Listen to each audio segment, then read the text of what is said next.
All right, let's do an opening call to the debt and currency market with Ajibola Aero Phillips, head FX trading with FBN Quest Merchant Bank. He joins us from the FMDQ market, please. Good morning, Ajibola. Thank you for joining us. Good morning. How's the Naira trading the COVID-19 scare? We've had our own COVID-19 before now. That's a restriction from CBN and automobiles, especially in the fixed income market. That was our own COVID-19 at the time. So that's depressed yields over time. But this week, we've seen the yields have gone, slightly higher. And that's just because there's been a bit of sell-off in the market, largely due to some of the liquidity squeeze that we've witnessed in the market, especially with CBN mopping up liquidity via OMO, OMO reissuance, and as well as CRR maintenance from the banks. So in the bonds market and the treasury bills market, we've seen that there's been an uptick in yields slightly. The bonds market, for instance, yields on the 30-year have gone slightly higher from 11.98 to about 12.25 thereabout on the 30-year, while for the OMO bills, there's been a slight uptick in yields as well on the long end of the curve. System liquidity as at this morning, and how is the market trading that? The FX market in itself, there's been a bit of liquidity squeeze. Naira rates has gone slightly higher. Market is trading around the 365 levels. Yesterday, we can see that the turnover in the INE market was really, really low. And that's just because we've not seen a lot of flows coming our way. And that's because from all of the things happening around with the COVID-19, there's been a bit of capital flight by some of the FPIs. So liquidity that would have really come to that market has kind of slowed down in the last few weeks since the discovery of the disease of the COVID-19. So we've seen the market has really, really been tight in terms of liquidity in the FX market, and that has made FX rates go slightly higher, the Naira rates go slightly higher, and I usually would have liked it to be. Trading has just resumed. What kind of sentiment have you observed this morning? Market is a bit cautious, a bit quiet right now. There's OMO maturity this week of about 232 billion. We expect that CBN is going to mop up that again this week. Hopefully, with some of the, the reaction that you've seen in the international market, where this, investors are betting on some of the central banks coming to, help stimulate the market against the effect of the virus. We expect that maybe at some point, not anytime soon, but at some point, we'll begin to see the flows, especially in the FX market, that would help to, sustain that market and, make the Naira really appreciate more, because the market is in their need of FX liquidity at the moment right now. Markets, the central banks are really doing whatever they can do to provide stimulus to the market. For you traders, do you see the Central Bank of Nigeria coming up with anything, particularly as they prepare to meet later this month? Again, for the central bank, the focus on for them really has been on money supply and inflation. That's where that's where the central bank is focusing, especially because some of the issues that we've had in terms of closure of borders, and that's led to increase in food prices. They really need to take an action in terms of taming that, and before it begins to spiral.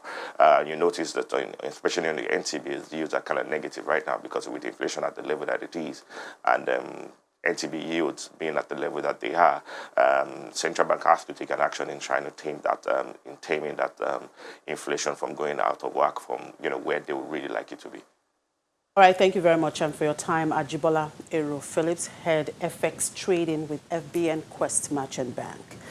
And for update on today's trading activities at the Nigerian equities market, let's talk to Temple, standing by on the floor of the exchange. Hello once again, Temple. So what's the sentiment like this morning? It's positive, Chimezie. Surprisingly, we've seen some 86 basis points movement in the index of the exchange. All of those counters that were badly hit yesterday are making some recovery at this point. Nestle, which was down to 1,017 kobo yesterday, is now up by some 63 kobo, which is gravitating towards 1,100 naira, and that represents some 6% plus gains so far. If you look at the major banking stocks as well, they are all doing so well right now, again, because some information about their positions, their decisions around dividends and of course, the performance in their financial statements have been made known to the market. We're seeing FBN Holdings now announcing its closed period, and of course, giving a direction as to when the numbers for 2019 full year will be released to the investing public and, of course, to the regulators, Nigerian Stock Exchange.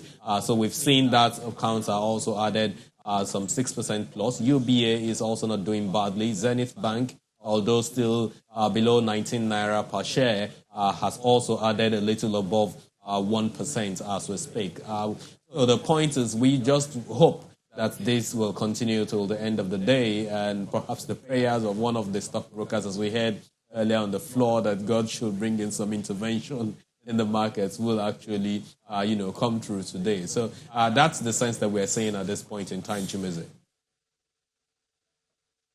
Investors are now pushing aside the COVID-19 scare.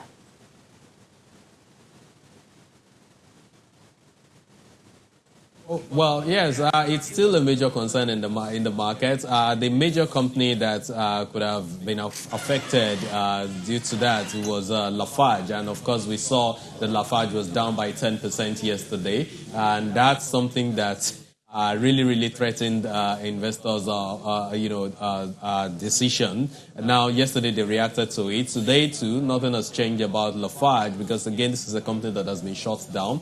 It's a company that has had some troubles before and, just came out of it. Then this particular problem, set in again. And so investors, traders, those who've got huge capital on this particular stock have continued to share the load on this particular counter. So that's the level of sentiment that we'll continue to see. The apathy will continue one way or the other, especially around those consumer goods stocks as well. For the industrial goods, I think that Lafarge is about the only one. But when it comes to the consumer goods counter, it's still the worst performing stock in sector rather in the market. Yesterday we saw decline in PZ, we saw decline in Unilever. These are companies that are connected to the UK, to the US, and co. So that level of sentiment, which is bearish sentiment, will persist on this counter possibly today, Chimize.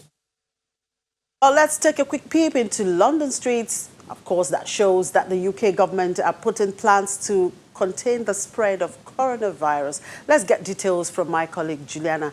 Good morning, Juliana. Yesterday, Prime Minister Boris Johnson had an emergency Cobra committee meeting to map out plans on how to tackle COVID-19 spread. What plans are there on the table? Well, we don't know exactly what plans the government will be adhering to. What we do know is that a published statement will be released later today. Yesterday, all four countries within the United Kingdom, because all four do have confirmed cases of the coronavirus, were present, and they have adhered to Prime Minister Boris Johnson's plans. There are rumours, some of them suggesting that next Wednesday, when the Chancellor of the Exchequer does release the spring budget, that there will be an emergency budget for coronavirus. We are hearing reports that perhaps the army could be pulled in, cities could be closed. There are already schools that have been shut down, and this could continue, as well as adopting what's happened in France and closing mass public spaces and cancelling sporting events. Well, just a quick one before I leave you there, Juliana. Just wondering how much 100 ml of sanitizer is there, that is, if you find it on the shelves.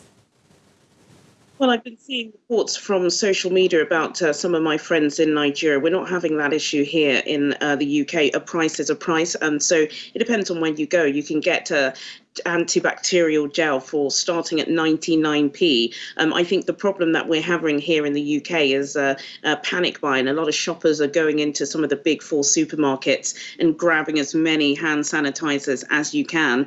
Boots, which is one of the most popular pharmacies, they've actually restricted it for 2. But going according to the Prime Minister, the only way to stop catching this virus is by washing your hands thoroughly with hot soapy water for 20 seconds, not using antibacterial gel, I'm afraid. Well, I hope we all get it right everywhere. Thank you, Juliana. All right, it's on that note that we draw the curtain on today's edition of the program. Thank you for watching. I'm Chimeze Obi Iwago.